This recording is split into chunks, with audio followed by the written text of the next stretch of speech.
La société sans cash faisait partie de la grande remise à zéro, pendant laquelle tout l'argent physique a été effacé. L'argent n'existait plus que sous forme numérique dans la machine.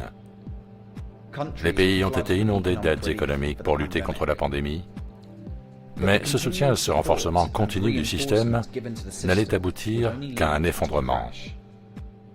Ce qui était prévu. La peur a maintenu les gens dans la croyance et la confiance aveugle dans l'illusion d'un faux héritage. Mais quiconque a contrôlé ou créé cette monnaie numérique avait l'investissement final en main. Ils nous ont possédés. Les gouvernements n'ont cessé de nous promettre un retour à la normalité, mais les verrouillages économiques successifs ont anéanti l'attente des gens à l'endroit même où leur seul divertissement était leur écran noir et les 4 murs de leur cellule de confinement. La société n'existait maintenant plus que dans le monde technologique. Ils nous ont vendu la technologie comme si elle allait nous sauver de la maladie et résoudre tous nos problèmes. Mais en réalité, elle a détruit l'humanité et achevé le monde tel que nous l'avons connu.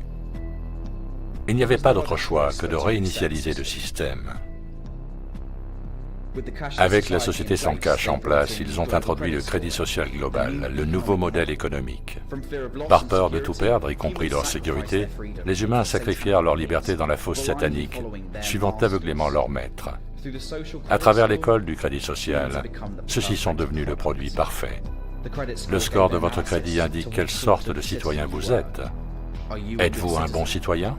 Comment vous êtes-vous comporté? Vous avez dû vous conformer, sinon vous étiez pénalisé et vos points déduits. Vous avez finalement été mis sur liste noire et envoyé au trou.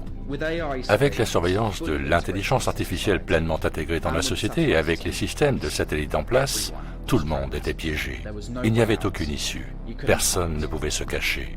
La voie du surnuméraire nous a été vendue et présentée par les entreprises technologiques comme une solution parfaitement fluide et sans effort.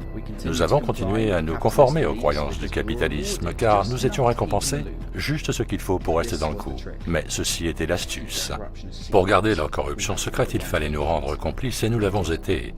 Nous avons été soudoyés par le mensonge que leur manière de faire était la seule possible. Par notre consentement, nous avons rendu les obscurs plus puissants. À cause des modèles dupliqués qu'ils utilisaient sur nous encore et encore. Parce que cela marchait. Avant d'en prendre conscience, personne ne s'est rebellé.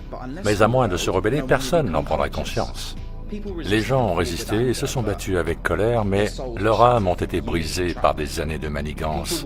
Les gens voulaient l'anarchie, mais leur impuissance croissante n'a conduit qu'à l'autodestruction et au démantèlement de leur esprit. La société sans cash est la prochaine étape, mais ce que nous en ferons déterminera l'étape suivante. La centralisation conduit à un contrôle de masse, et le contrôle des masses nous est dicté par quelques-uns. Nous ne devons pas nous laisser tromper par les mensonges qu'ils colportent. Nous sommes les plus nombreux et en nous extrayant des vieux schémas de l'esprit humain, nous pouvons créer notre propre avenir. Un avenir déterminé par nous. Mais nous devons envisager cet avenir maintenant et y travailler de manière constructive. Quel monde voulez-vous créer? En laissant les psychopathes le diriger? Nous avons détruit cette incroyable expérience pleine d'attention. Nous leur avons permis d'étouffer notre lumière. Nous avions le choix et il y avait autrefois de l'espoir. Mais maintenant, c'est fini. La conscience dépasse la mort, certes. Mais quelle destruction allez-vous laisser derrière vous? Nous avons une fenêtre d'opportunité et nous l'avons maintenant. Allons-nous l'utiliser? Allez-vous l'utiliser?